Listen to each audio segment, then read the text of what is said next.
What is happening, guys? Edgy Outdoors coming to you with another video with a new knife from Spyderco. This is one we've all been excited to get our hands on. This is the Spyderco Paysan. So pretty cool knife here from Spyderco. This is one of their premium, obviously by the price tag you see when you see an expensive knife. But I want to go through, we just got this in today. I want to go through and kind of do this video of my initial impressions on it and some of the really cool things, some of the things that are a little surprising. But before we do that, before we get into this, I want to talk about a giveaway. I talked a little bit about this in the last video. We are going to be giving away this guy right here. This is a Para 3 lightweight. From Spyderco. We have an extra one in. This one is brand new inbox compression lock Spyderco lightweight. We're going to give this away once we get to 500 subscribers, so we got a little bit of work to do. You know, being a fairly new channel, publishing content again, but I just want everybody out there, hit that subscribe button, hit that notification, the little bell button as soon as we do the video for that. You guys can make sure that you're in the hunt for that Spyderco Para 3 lightweight. Okay, so on to the Paysan. So the Paysan is a Peter Recenti knife. This really is, I think this is the one that was designed to replace the Nirvana, or pseudo replace it, even though they may not come out and say it. It is a all titanium handle, S90V blade. It is a pretty cool little knife here. So this knife, and when I say little, I'm being facetious, because this knife right here is big. The blade on this guy is 3.88 inches with a 3.6 inch cutting, 3.65 inch cutting edge on it. It is a very big blade, and it's a heavy blade. You can see the weight as you hold it is very far forward. You know, it doesn't feel totally out of balance, but it does feel like it's got a pretty heavy blade on it. Total weight on this guy is 4.4 ounces. This is a titanium frame lock. It does have the steel insert, which is nice to save the life of the lock bar. Lockup on the initial is pretty good. It's about 50% of the blade. Kind of a cool knife, and I think we kind of compare something in this price range to something like Chris Reeves, you know, like a Sebenza or something like that. And you know, I do personally think the blade is a little bit of an upgrade on what Chris Reeves uses, even though I know he does a great job with his S35 VN. Some of the other things, so some of the things that I really like about this knife, I think the pivot is very nice on this guy. Not sure how well you could see that. Pivot's pretty cool. And this really is kind of a titanium handle.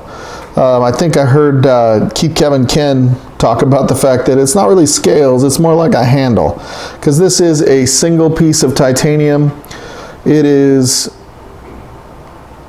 you know, not two scales screwed together with a back spacer or, you know, barrel spacers or anything like that. This guy is all titanium, and that's where we get the 4.4 ounces, I'm sure. I actually thought it was going to feel a little bit heavier than it really does. It does feel really good in hand. When I squeeze it, I can kind of feel one hot spot right here, right where the lock bar is. So that creates kind of its own little hot spot. I haven't done any heavy cutting with it. I just got it today. I've had it for a couple of hours so far. But you know, it does have a nice fidget factor. You know, I like the titanium frame. You know, just it is smooth as butter opening and closing.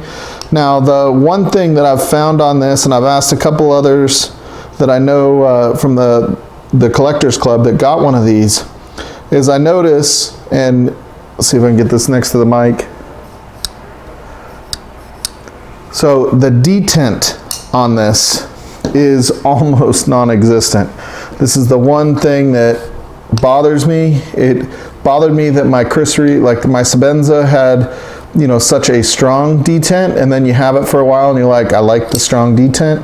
This guy is so, let's see if I can do this through the tripod. Doesn't take much and it flips open, right? So trying it with my left hand, like you can see, I'm not putting a ton of pressure on that. I am gonna, you know, it's a $500 knife. I kind of expect a little bit more than this from Spyderco. I feel like the frame is not really pushing hard enough. If I push down on the detent, it doesn't do anything. It has nice, you know, strong pop when I do that, but it really feels as though the frame, the titanium frame, is not pushing down hard enough on the detent. So I'm not sure if that's the case, but you can see it doesn't take much to flip it open. And the blade is heavy enough that I think that it is a problem. So, you know, being that, you know, this is an expensive knife that I put my hard-earned money towards, I do expect a little bit more, and I'm going to talk to Spyderco about it and see if it's supposed to be that light. So, but other than that, you know, I do like the knife in general. You know, there's nice jimping on the back. It's not like an aggressive jimping on the back of this guy. It looks like, you know, it's just kind of a well thought out, well designed knife for being, you know, the most expensive Spyderco they've ever made. Behind the edge, it's not super thin behind the edge. It is a pretty good grind on it though, for being, you know, kind of a thick stock blade, you know, stock for the blade. It's a saber type of grind with a Wharncliffe blade. Doesn't go up super high, so to have it that thin behind the edge for what it is, I think is pretty impressive. I think if the grind went up a little bit higher, they could get it potentially a little thinner behind the edge. It is a good heavy carry. You know, it is a long blade, you know, so you have to be careful. Even for me here in Colorado, you know, unless I'm hunting or fishing, I'm limited to 3.5 inches for a blade. So this won't be my everyday carry blade. This might be something I put in the truck, something like that. But in this case, I probably won't even carry this knife potentially until I find out about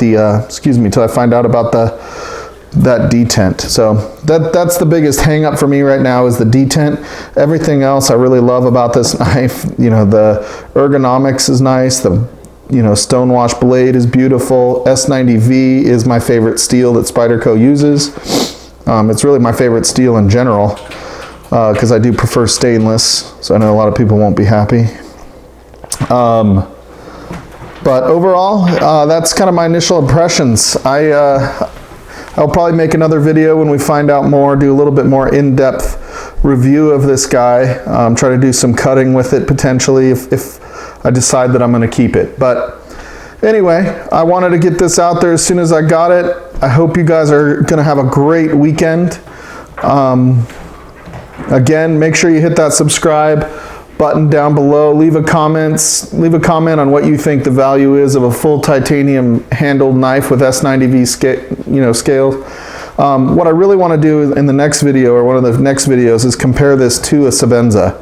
So, you know, we know Chris Reeves, people still complain about the pricing, but I do think,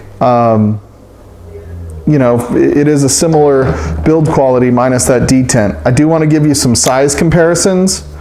We've got the Para 3, and what else do I have here? I guess that's going to be my size comparison. Oh, how about we bring out a Benchmade that's not a baby Benchmade. Let's bring out the Super Freak so you can see that, and we'll bring out a Paramilitary 2 so you guys can look at that, so you can get kind of a size comparison on how big this guy is. It is a full-size knife. So anyways, guys, thank you. Have a great weekend, and make sure you keep your knives sharp. See ya.